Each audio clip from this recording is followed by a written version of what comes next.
Hey, how's it going? Today I'm going to be talking about cooperative and what that is.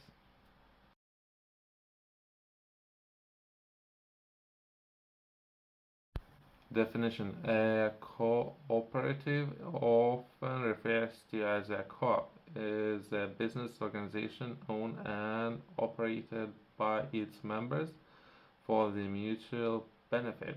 Unlike traditional for-profit business, cooperative are structured to prioritize the well-being and interests of the members, who can be customers, employers, employees, or producers, all the stakeholders basically. The primary goal of cooperative is not to maximize profits, but to meet the needs and goals of the members while promoting principles of fairness and cooperation. Okay, for any business to be successful, they need to generate profit. Why? I don't know. It sounds great. If a business is not profitable, they won't be able to operate very long. And let's just put it this way. And once business is operative and they can run that business, so then they can focus on other things. History. A cooperative movement has a rich history dating back to the 19th century and has evolved in the various forms. Some key milestones in the history of cooperative include Rochdale Pioneers. The modern cooperative movement is often tracked back to Rochdale, a society of Equitable Pioneers.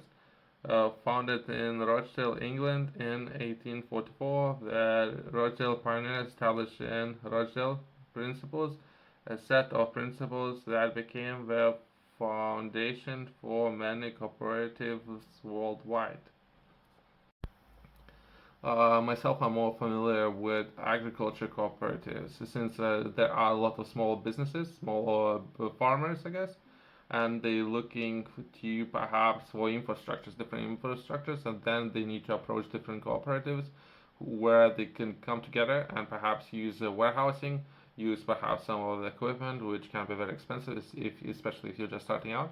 So that's something that I'm very familiar with. But in the late 19th and early 20th century, agricultural cooperative gained prominence in establishing farmers to pool their resources to join purchasing, marketing, and processing of agricultural products. Credit unions. The first credit union was found in Germany in the mid 19th century. Credit unions are financial cooperatives that provide financial services to their members, emphasizing savings, lending, and community support. Consumer cooperatives such as food cooperatives and retail cooperatives emerged in the response to consumer demand for affordable and quality goods.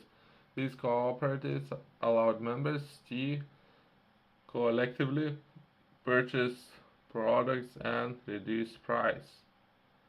Uh, I know some countries who has option or access to perhaps different warehousing units, just to give you an idea, right? And they would potentially buy large quantities in bulk by buying large volume of products, anything. Then they can potentially buy cheaper. By doing that, they can benefit end consumer by offering better prices, and that would be potentially a different angle how you can approach the different business ventures. Worker cooperatives where employees collectively own and manage their business became more prevalent in 20th century. These cooperatives prioritize job security and worker participation in decision making. There are some companies who operate that particular way. Housing cooperatives allow individuals or families to collectively own and manage residential properties. Members have a say in property management and maintenance, which might be a great idea. I don't know that much about that.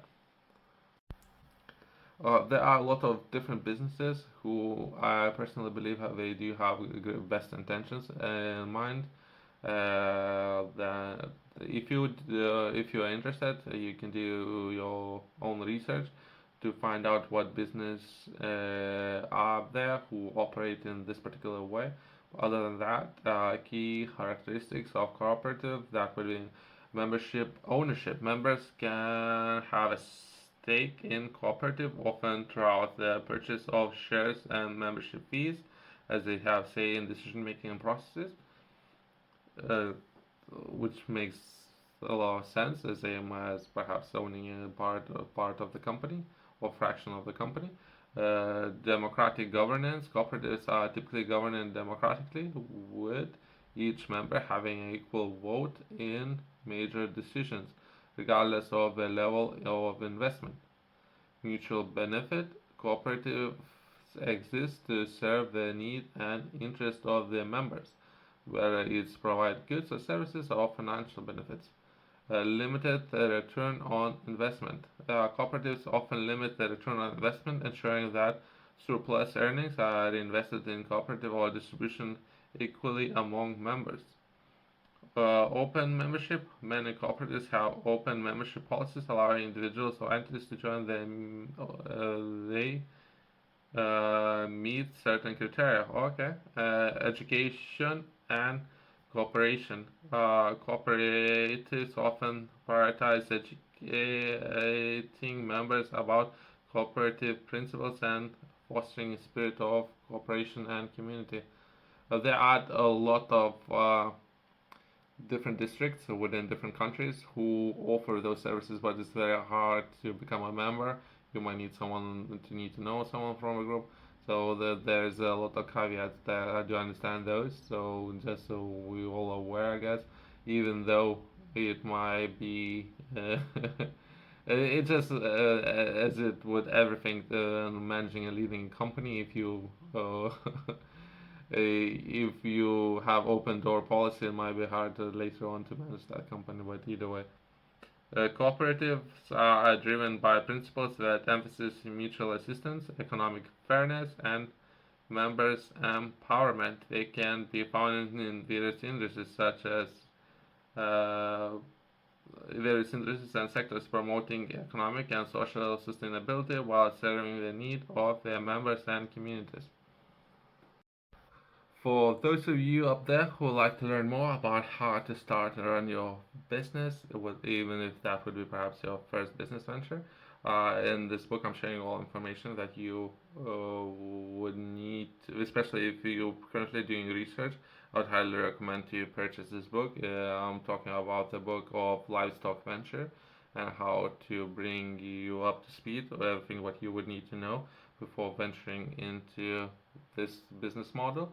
The similar principles might apply to different businesses as well, but in this book I'm focusing on livestock enterprise and the first milestone.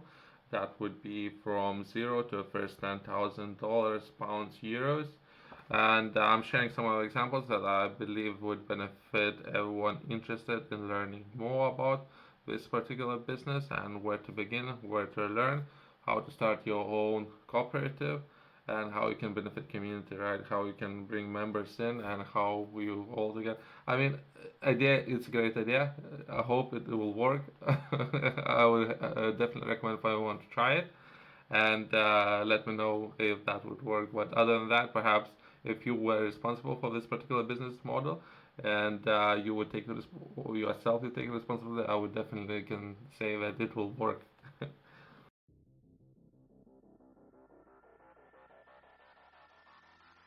Uh, some of the key important areas that everyone should know of.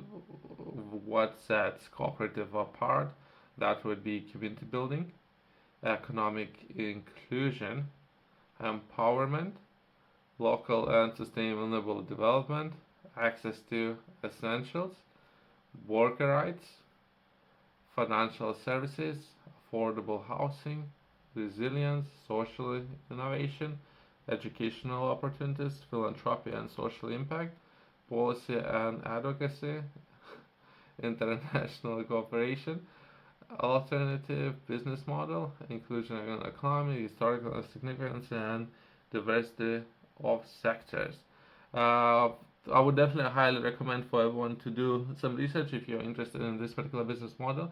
In my works, there are some projects even that I'm personally follow in Netherlands. There are some talented people who running this model. So I hope this model works and that group succeeds so they can benefit each other and the way how they're operating. So I mean, overall, I'm interested, but I'm bringing all the my expectations is very minimal if there is any. But I hope more businesses operate in this particular way. Thanks for watching. I'll see you next one.